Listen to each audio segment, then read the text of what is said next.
Hello and welcome to Maiden, Mother, Matriarch with me, Louise Perry. My guest today is Mary Harrington, a contributing editor at UnHerd and the author of Feminism Against Progress, a book that has just been released in the UK and will soon be released in America too. It is a wildly original book.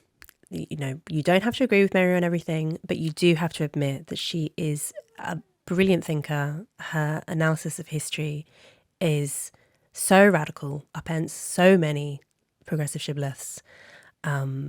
She charts a completely different account of the experience of women from the Industrial Revolution onwards, and her analysis of what we're seeing right now in the digital era, in the biotech era, is very urgent, very worrying, and I think extremely important. So this is a really, really stimulating conversation. I hope you enjoy it.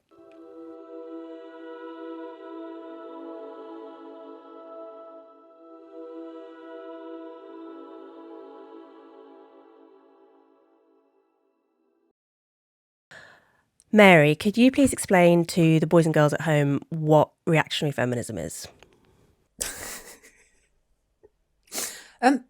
It's a very short answer to a very long process of thought for me, which was, what does it look like to still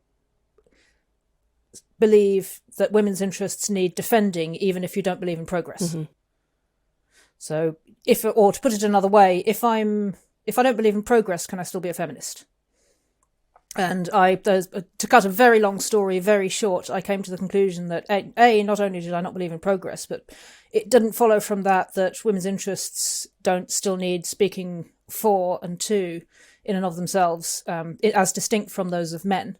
And that furthermore, a lot of what comes under the general banner of progress, including a lot of stuff which currently presents itself as feminism, is actively inimical to women's interests at this point, because the wider cultural and material conditions have changed so much that if we try and import those legacy objectives from the industrial era into where we are now, we're just going to end up making things worse for most women.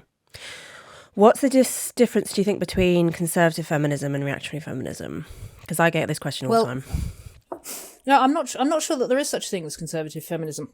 Well, I mean, I started that section of my book, Feminism Against Progress, with a quote from Nicolás Gómez Dávila, who is a Colombian, who was, I believe, a Colombian recluse who sort of lived and wrote in aphorisms in his library, and writes a lot about reaction and the reactionary. And he has this wonderful aphorism where he says, "The true reactionary is not a seeker after abolished pasts, but a hunter of sacred shades on the eternal hills."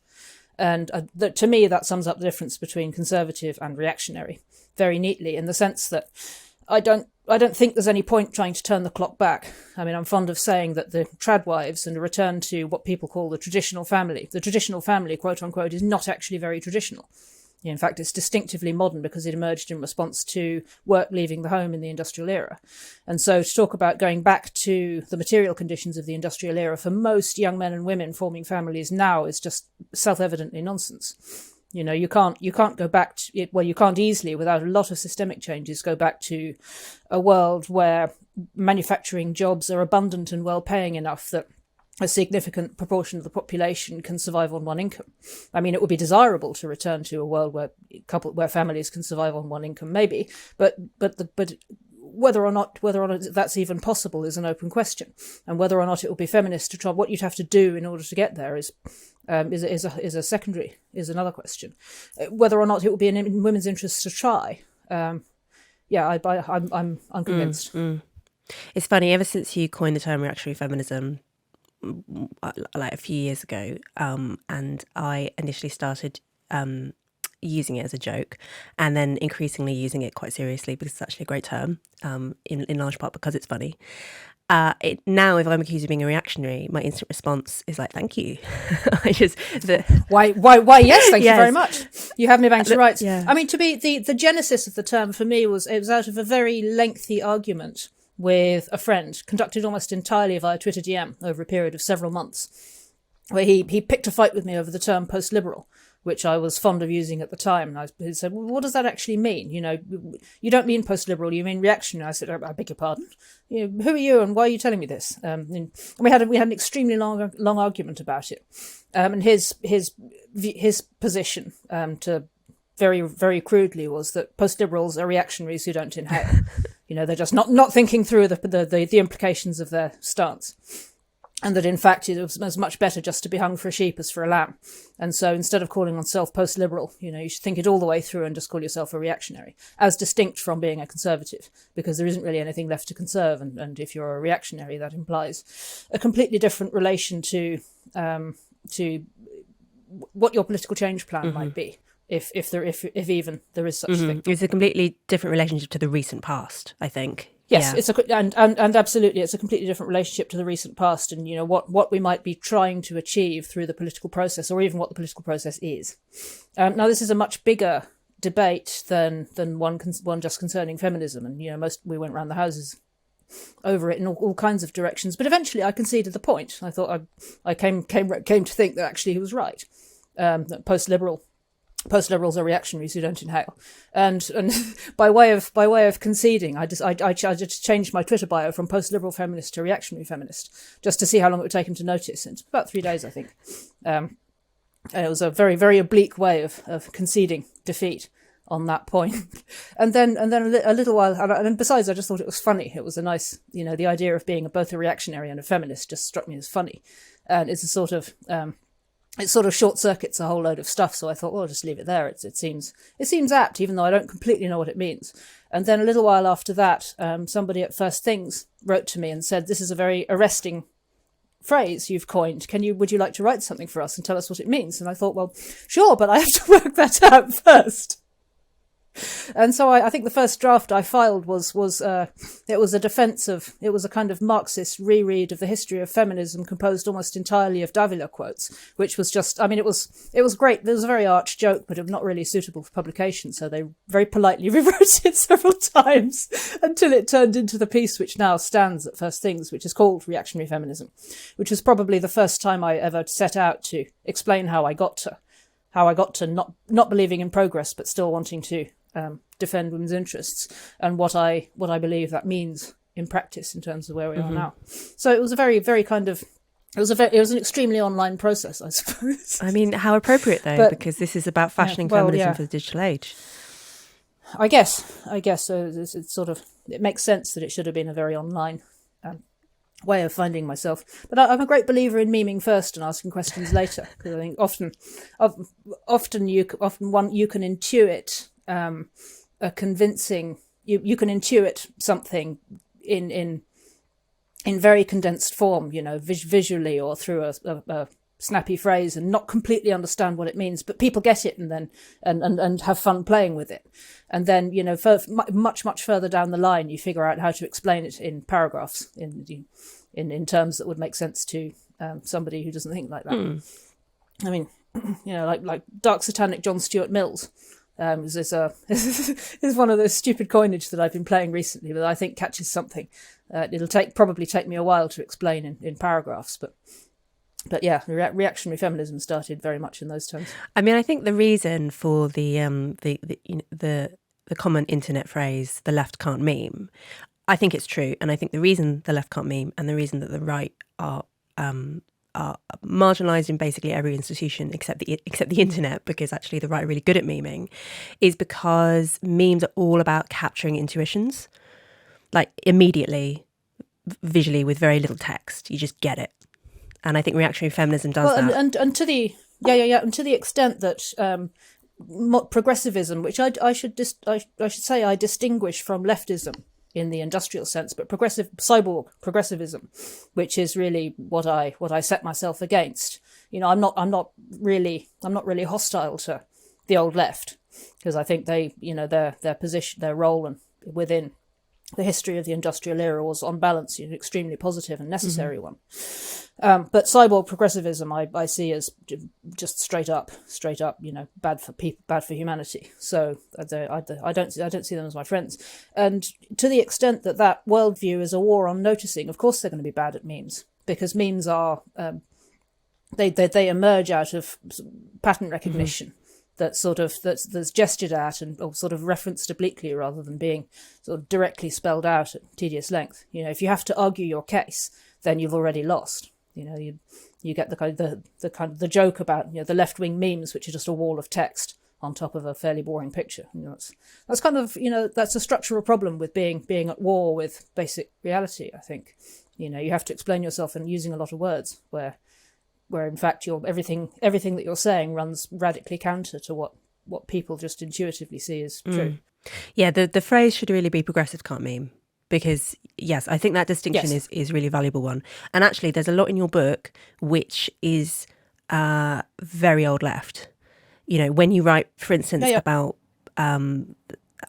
I can't remember if this is in the book or if I've read it elsewhere. I think it is in the book. When you write about poor peasant labourers in India getting hysterectomies because having a uterus makes them less employable locally because of the risk of, not just the risk of pregnancy, but just menstruation, having, a few days of substandard labour per year. Like that is, yes, that is, you are being so much truer to left-wing principles there than the cyborg progressives who kind of wear leftism's skin like a suit.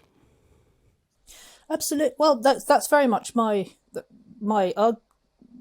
defense of where I'm coming from, I suppose. I come out of the left.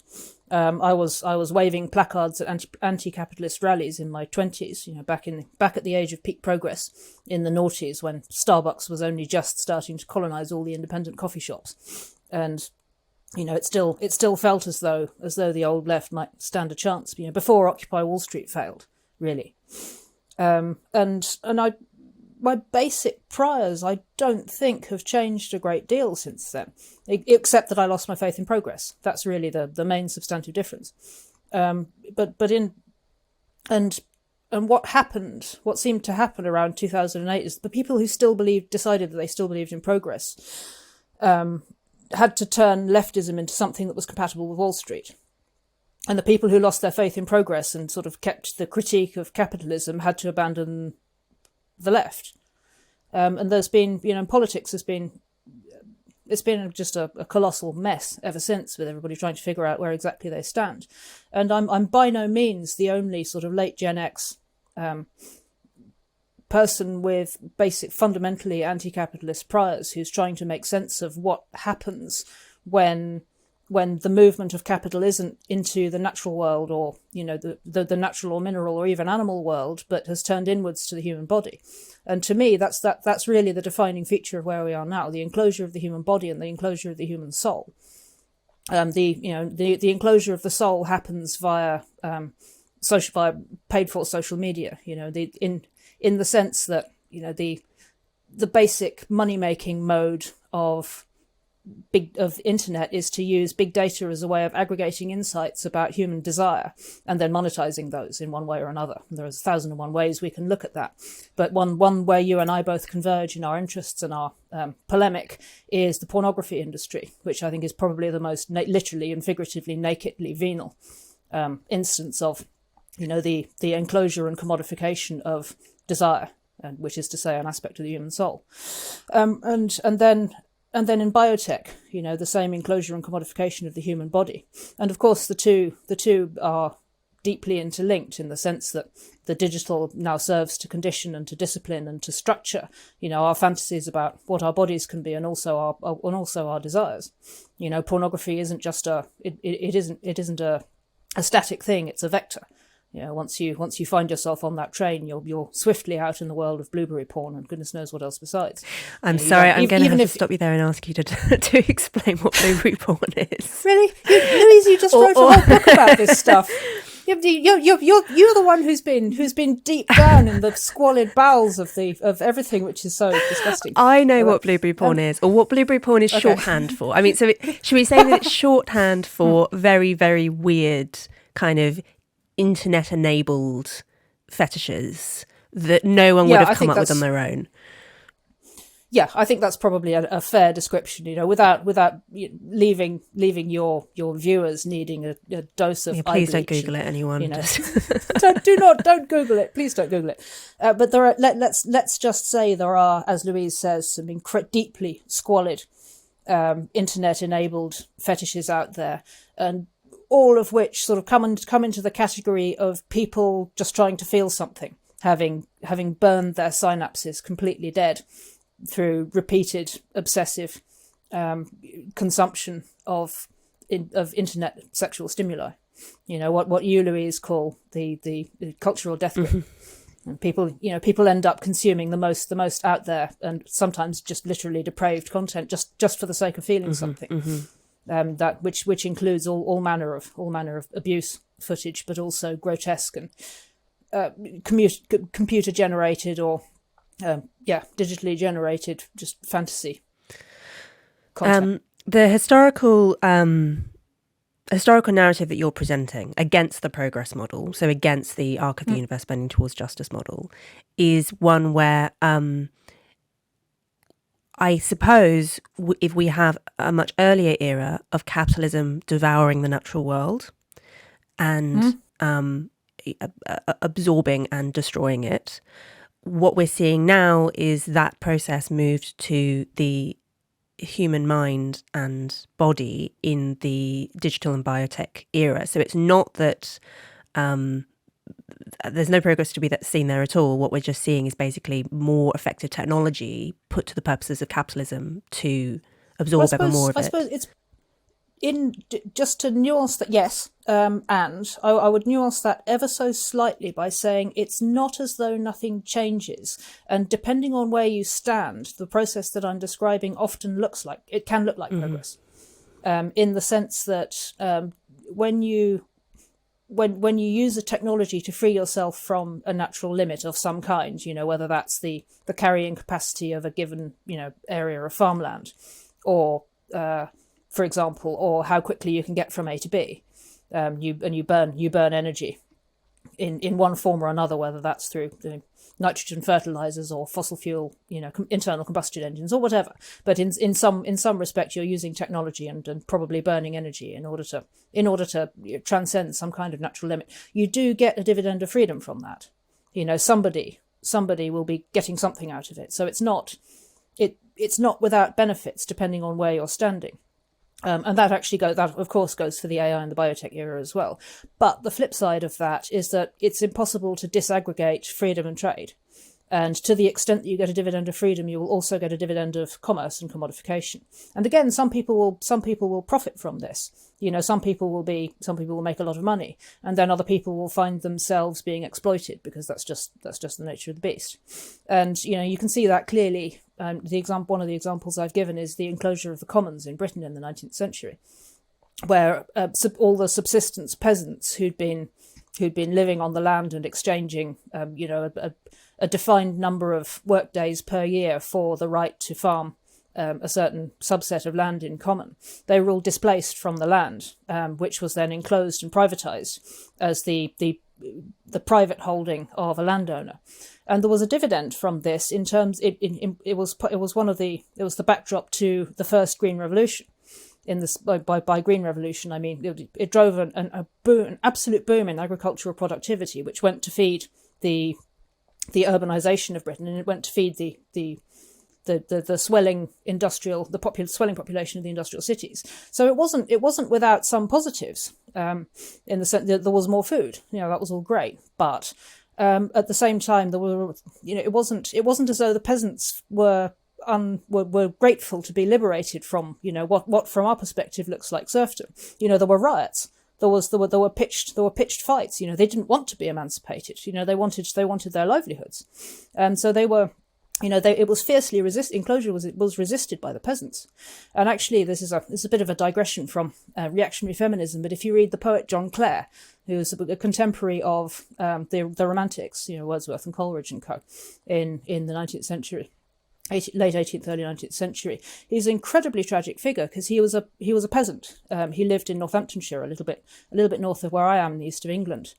Do I mean Northampton? No, I mean Cambridgeshire. Anyway, he lived in the east of England, and he writes the most beautiful, exquisitely observed nature poetry, from an incredibly intimate familiarity with his local landscape, and he writes beautifully about birds. He's very, very well loved. Nature poet, but he also writes with this fury and loss and devastation about what it was like to lose the commons, and what happened, and what it felt like at ground level to be displaced in that way. And eventually he went mad. He ended up in an asylum for for the mentally disturbed, writing these sort of insane kind of Byron pastiches, bitter, cynical, completely unmoored from reality. And it was, it's sort of, you can't really speculate at this remove about what happened to him, but it was as though he lost a fundamental part of who he was in the process of being displaced from his place and his way of life. And it's an incredibly poignant story, and it's one I always think of when I think about what liberation actually means, and the story, and what can be lost in ways which are much more difficult to articulate when we privilege freedom at the expense of all the other things that make up who we are and what we're doing. So that's a slight digression, but it's one which very much informs what I'm talking about when I map that process from the enclosure of the commons to the enclosure of the human body, and really ground zero for that enclosure is women's bodies. And I situate the hinge moment in the enclosure of the human body with the arrival of the contraceptive pill and of abortion in the 1960s. Which I read very much as the enclosure of female bodies and their privatisation, on the privatisation of sexuality, which is really the starting point for everything that you're discussing, Louise, in the case against the sexual revolution. And I suppose I'm mapping Karl Polanyi's and to an extent Marxist theories onto what's actually happening there at scale, economically and politically. And trying to make sense of what it actually does when you're displaced not just from your home like John Clare was, but displaced from your physical, your embodied self, and turned, as it were, into a product and the workplace and the raw material, which is really the dynamic which we're well into, 50 years on from the beginning of the cyborg revolution at that point.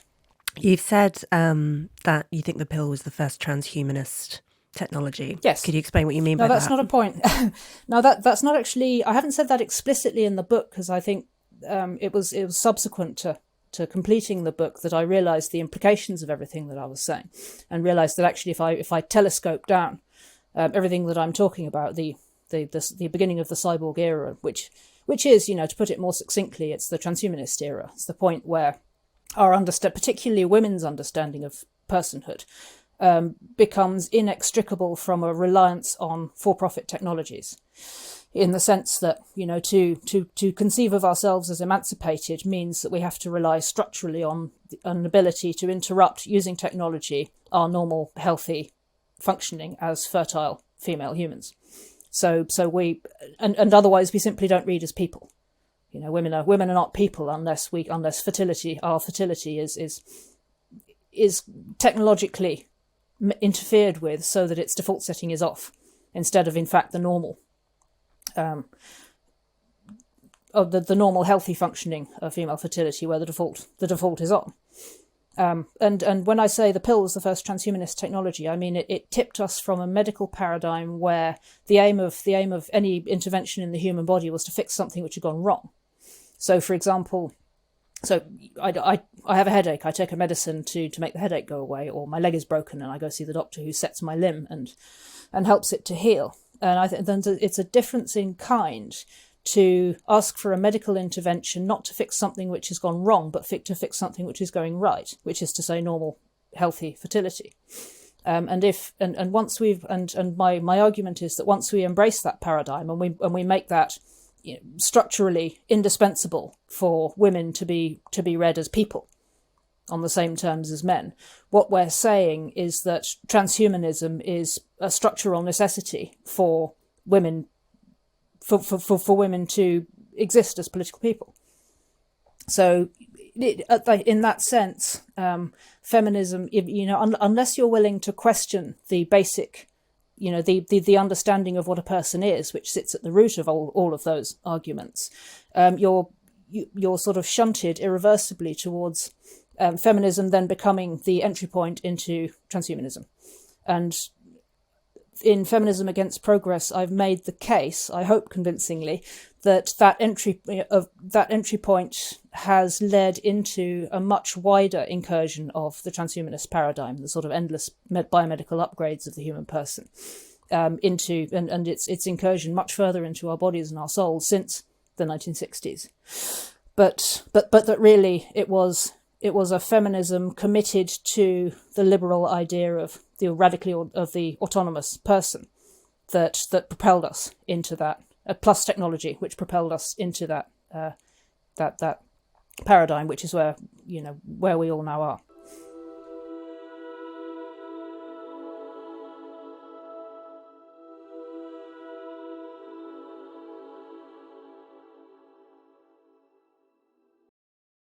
Maiden Mother Matriarch is brought to you by Keeper, the world's most advanced matchmaking solution. Now, many of you will know that I'm normally extremely suspicious of dating apps like Tinder and Bumble, which tend to produce repeat customers who must endure endless, miserable hookups and short-term relationships without ever finding a spouse. Well, Keeper is a completely different kind of service. Its algorithm prioritises immediate attraction, but also, crucially, long-term compatibility, because forever is the goal. Everyone in the Keeper matchmaking pool is there because they want to find a spouse. Using psychometric tests like Big Five, IQ, and masculine-feminine polarity, Keeper can accurately predict who you're going to have the strongest chemistry with. The platform only gives you a match if you are an exact fit psychometrically and if the match offers everything that you've told Keeper you're looking for in a partner. It won't waste your time with only good enough matches like other dating apps and matchmaking services will. So, find your Keeper at keeper.ai. That's KEEPER.ai.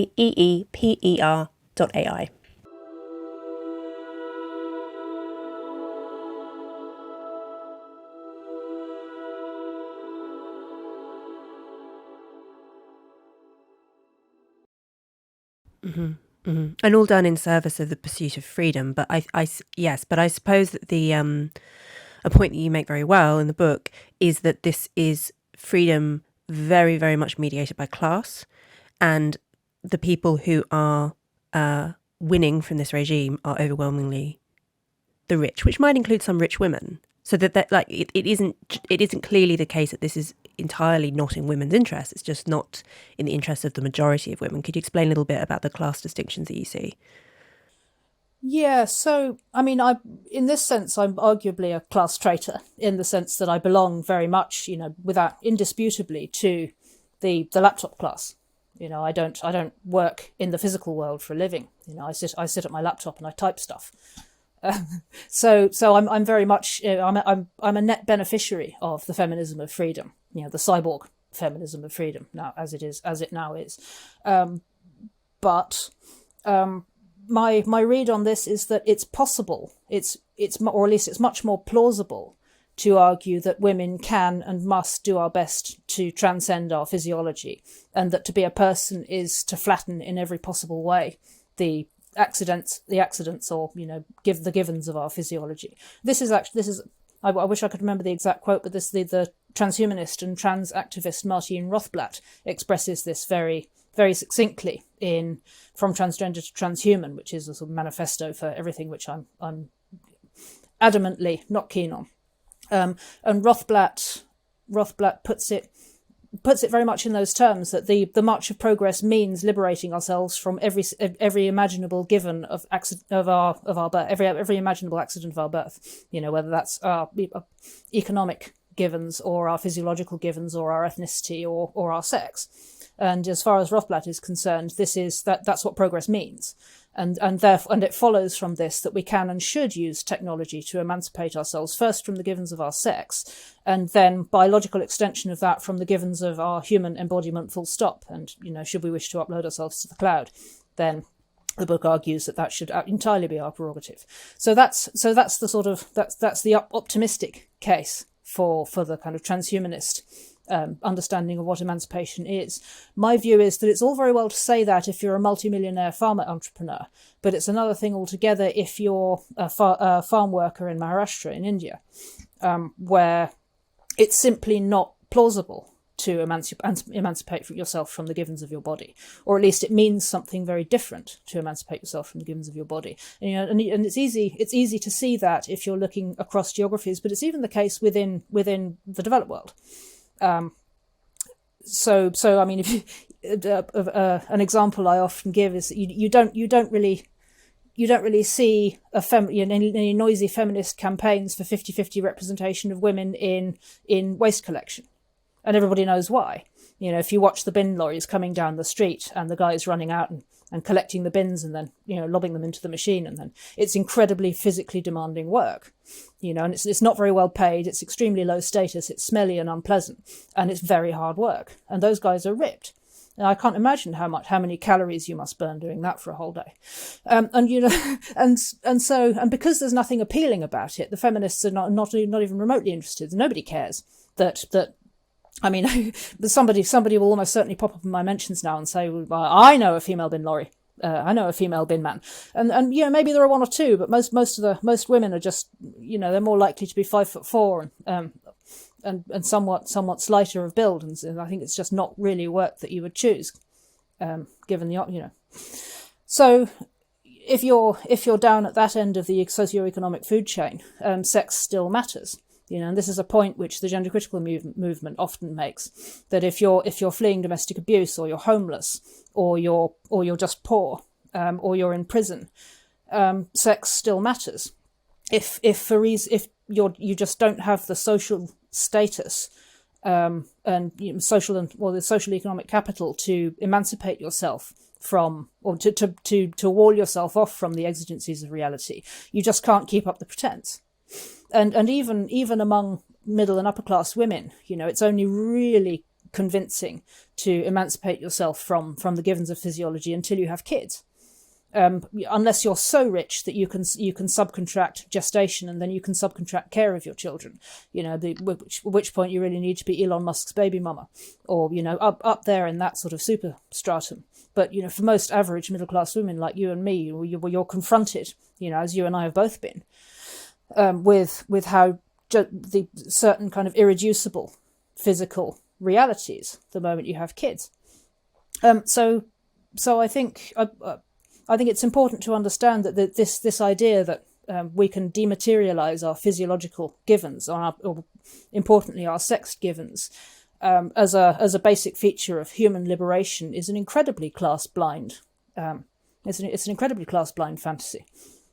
And it's one. This is actually, you know, I'm a big fan of Feminism for the 99%, which is a critique of the sort of lean-in Sheryl Sandberg vision of feminism, written by three authors who argue that this none of this really applies to women in most of the rest of the world.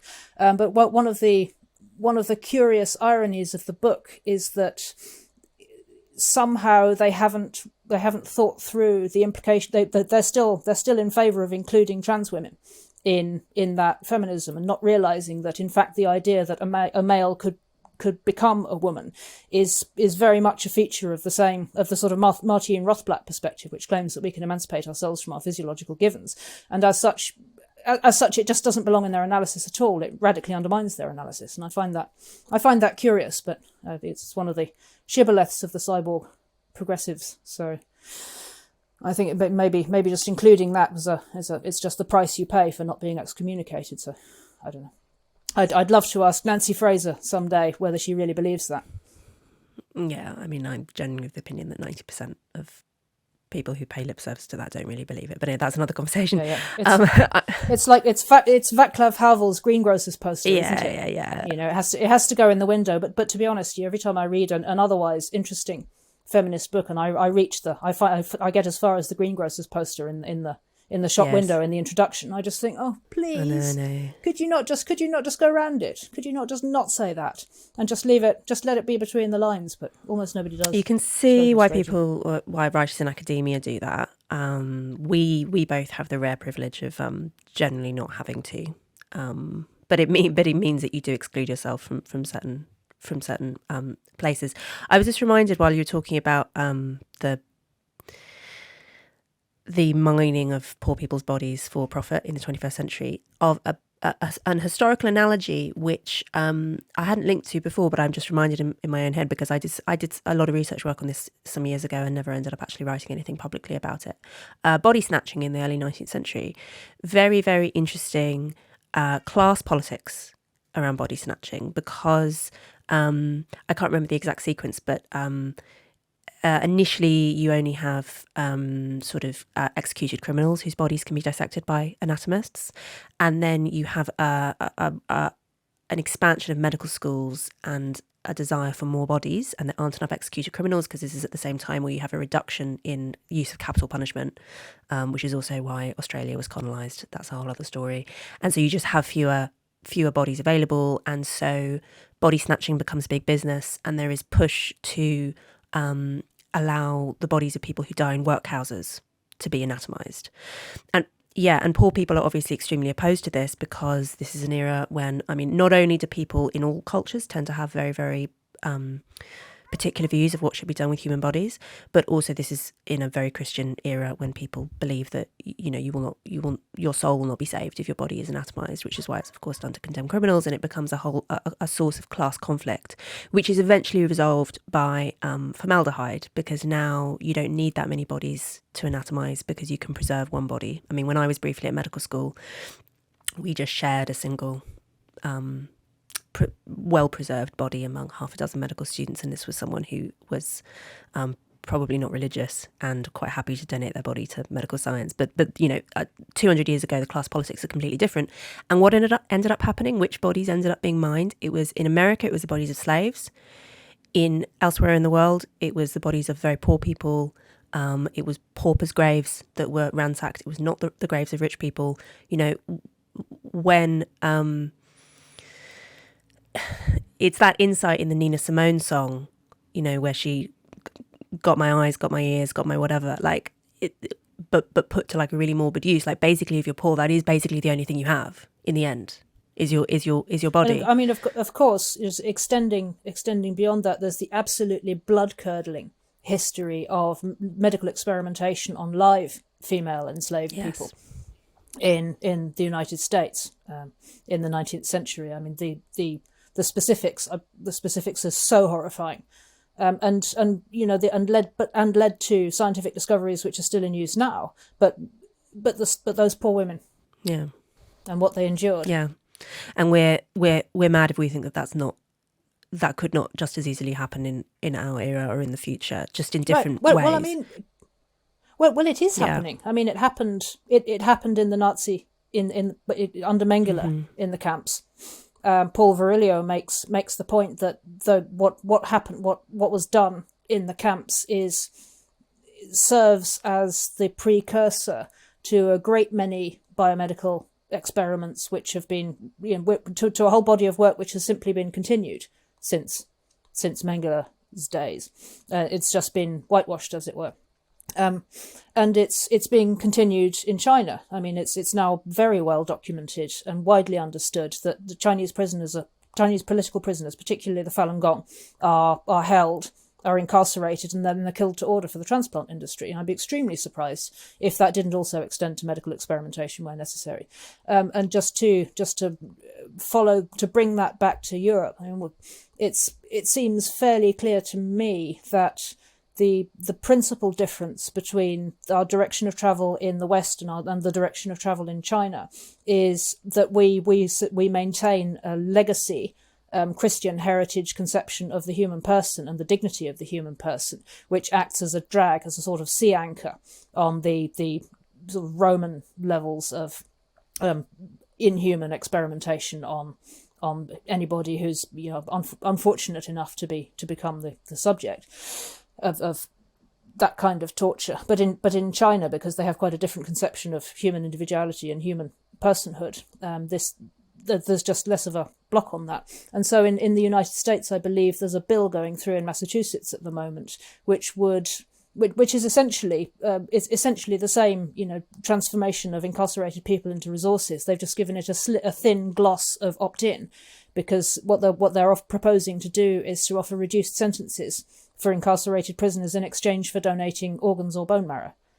And really that's a difference of degree from what's happening to the Falun Gong in China. It's not a difference in kind, because the extent to which, you know, and it's being presented by the Democrat proposers of this bill as an extension of bodily autonomy to prisoners. And I think, well, you know, that's bodily autonomy in the same sense as a woman who is forced by economic desperation to rent her anus or her mouth or her vagina or her uterus to somebody to use as a resource, is exercising bodily autonomy and enjoying freedom and choice within the market.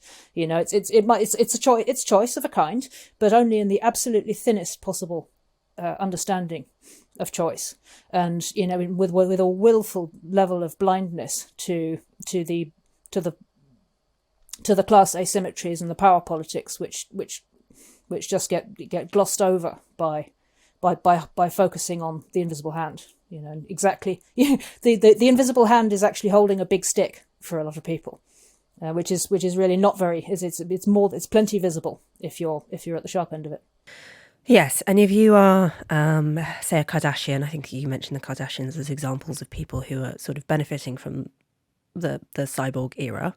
Not only, I mean, Kim Kardashian is sort of a cyborg in that her she's clearly a real living person, but her product, her public image is completely digital, basically, and also embellished in digital ways. Her body, allegedly she has butt implants and things like that, which obviously hugely add to her fame and success.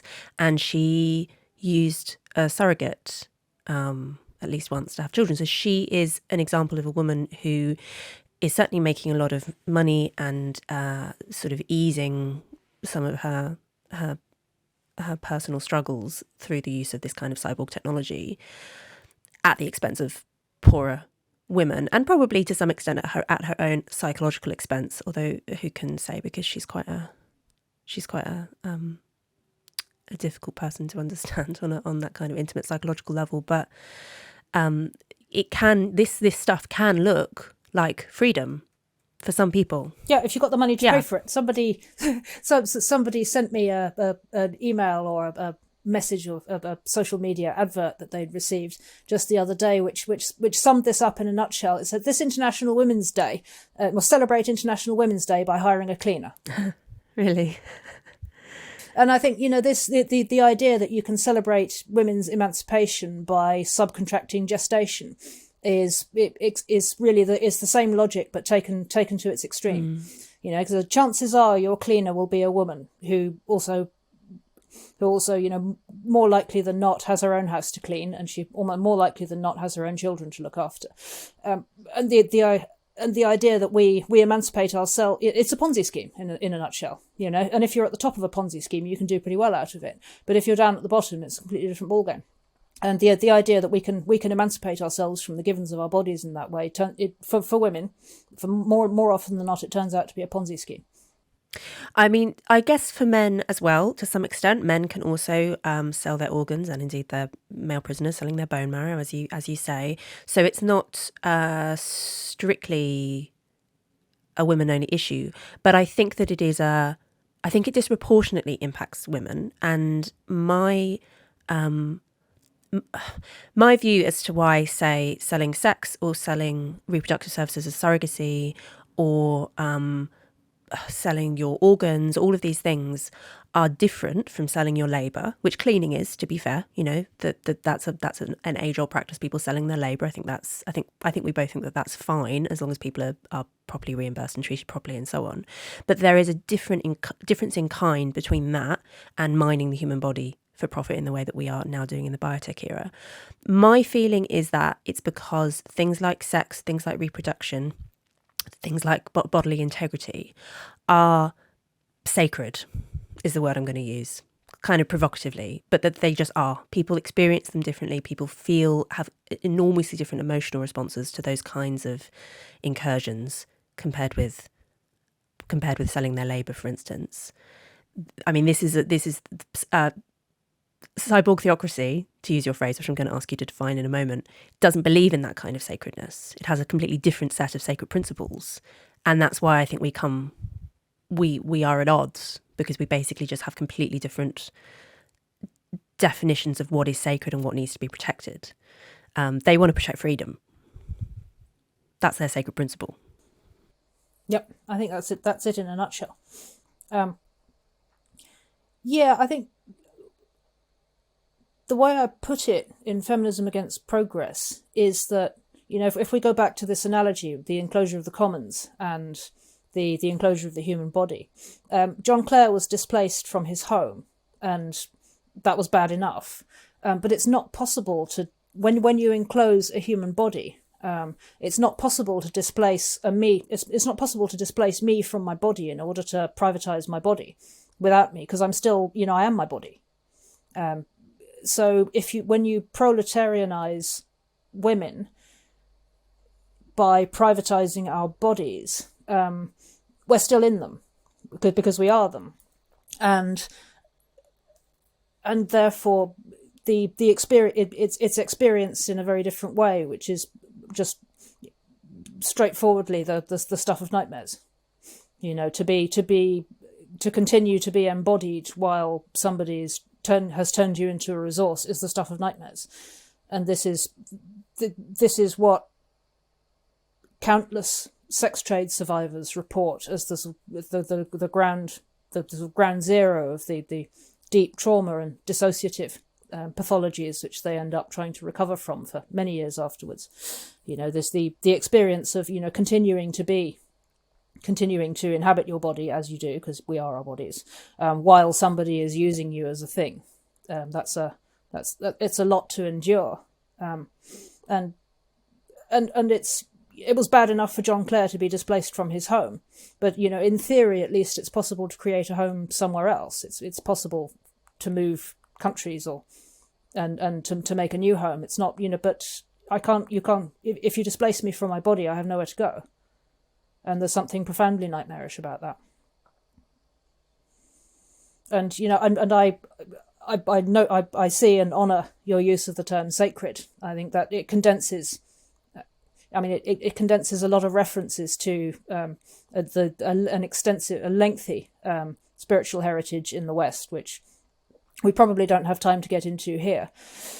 And I think it's important to acknowledge that that's part of the sort of cultural legacy that we need to tap into and to find ways of continuing, because there's a great deal which is positive and nourishing and healthful, I think, for people, for flourishing societies in that paradigm. And it's not one which I think we'd be wise to lose. So hang on, before I go on, as promised, what does cyborg theocracy mean? You're queen of coinages, so I have to get you to outline your different coinages. Cyborg theocracy, I should say it's not original. It was somebody else memed it first, and I nicked it, and I suppose have made it my own because it's such a evocative term. And if I were to define it, I would say it's the moral and political order which comes downstream of privileging freedom to the extent that we're willing to make ourselves inextricable from our technologies, which is, and as I said earlier in our conversation, the hinge moment for me in the arrival of cyborg theocracy as a paradigm is birth control and legal abortion.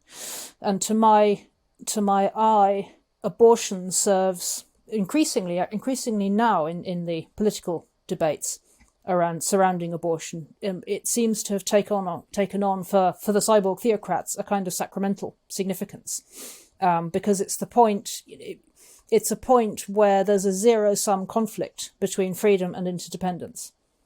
In that you're gestating an unborn child who's radically dependent on your body for its continued existence and for development into a person who can exist in their own right.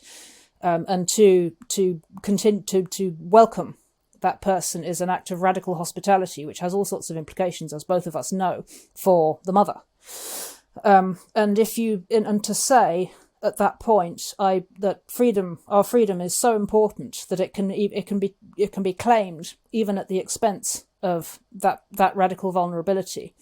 Wherever you stand on the spiritual aspects of that, or the legal or political aspects of that, it's a very, very, very, it's about the most extreme possible statement you could make in defense of freedom, even at the expense of care and interdependence. And to my eye, the entire edifice of cyborg theocracy is downstream of our having assented collectively to that basic, that fundamental statement that freedom matters that much. Yes, and this is in the context as well of a very rapid slippage from the sort of safe, legal and rare mainstream position that abortion is is sad, but sometimes necessary in the most sort of tragic cases, to now what you are much more likely to hear, particularly in American pro-choice rhetoric around the fetus being a parasite. It's just like getting a wisdom tooth removed. This kind of rhetoric is a fairly new appearance on the scene, and I think yes, it's part of this historical trend that you outline. Yes, I mean, I think the other story that's going on here, and it's very pertinent when we're talking about abortion, is dechristianisation, which happens at the exact same moment. I mean, it was already underway before the 1960s, but the 1960s is when it really, really accelerates. And progressives think that that's a really good thing, right? Dechristianisation is a move away from the wickedness and foolishness of the past. I don't think that they have really appreciated what that actually means, what full dechristianisation will actually herald. We've already talked about. You've written compellingly about this, the extent to which the post-Christian feminists are sawing off the branch they're sitting on.